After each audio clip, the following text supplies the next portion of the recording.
নমস্কার বন্ধুরা, আজকে আবার কতগুলো এমসিকিউ নিয়ে চলে এসেছি বাছাই করা। দেখো তো তোমাদের কেমন লাগছে অবশ্যই জানাবে। দেখো 1 নম্বর কি আছে, which is the smallest district of India. তো আমরা বড় যেটা আছে সেটা তো সবাই জানি, কিন্তু স্মলেস্ট হচ্ছে কি মাহে। এটা কোথায় অবস্থিত? এটা কেরালায় অবস্থিত। আর 2 নম্বর দেখো, Damodar and Son river valley and Rajmahal hill in the eastern India আর ডিপোজিটরি অফ দ্য, মানে এটা হবে গন্ডোয়ানা রক সিস্টেম, গন্ডোয়ানা। 3 নম্বর দেখো, the major gap in the western Ghat is, মানে পশ্চিমঘাট পর্বতের সবথেকে বড় বা উল্লেখযোগ্য যে গ্যাপ রয়েছে সেটা কি? সেটা হবে পলঘাট। পলঘাট এর অন্য একটা নাম রয়েছে যেটা পলাক্কাদ। এটা হচ্ছে কেরালার প্রবেশদ্বারও বলা হয়। 4 নম্বর দেখো, which tiger reserve is located in the protected place at Sabarimala. তো শবরীমালা মন্দিরটা খুবই শিরোনামে ছিল। তো এই শবরীমালা মন্দির একটা প্রোটেক্টেড টাইগার রিজার্ভের মধ্যে অবস্থিত। তো সেটা কোনটা? সেটা হচ্ছে পেরিয়া টাইগার রিজার্ভ, এটাও কেরালায় অবস্থিত।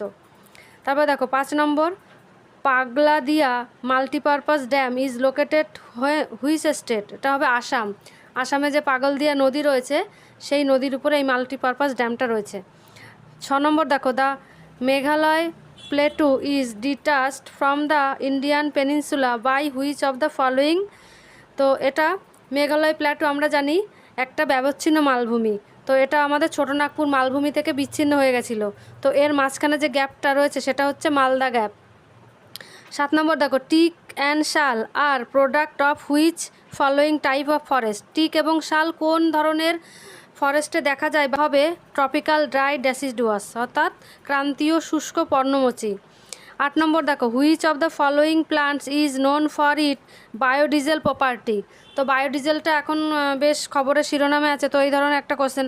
তো এটা হবে জাত্রোপা একটা গাছ, সেটা থেকে বায়োডিজেল তৈরি করা হয়। দেখো 9 হচ্ছে, ইয়েলো রিভলিউশন ইজ অ্যাসোসিয়েটেড। তো আমরা green revolution, blue revolution, pink এগুলো সবই জানি। তো এটা হয়ে যাবে হলুদ যে বিপ্লব, সেটা হবে অয়েল সিড, মানে তৈলবীজ। দেখো 10 নম্বর বা লাস্ট কোশ্চেন দেখো, who gave the petting migrants model of migration. তো এটা হবে স্টোফার। তো এই ছিল আজকের 10টা বাছাই করা কোশ্চেন। কেমন লাগে অবশ্যই জানাবে এবং আমার চ্যানেলটিকে অবশ্যই সাবস্ক্রাইব করে নেবে। তোমাদের জন্য এরকম আরও সুন্দর সুন্দর বাছাই করা কোশ্চেন নিয়ে চলে আসবো। ধন্যবাদ।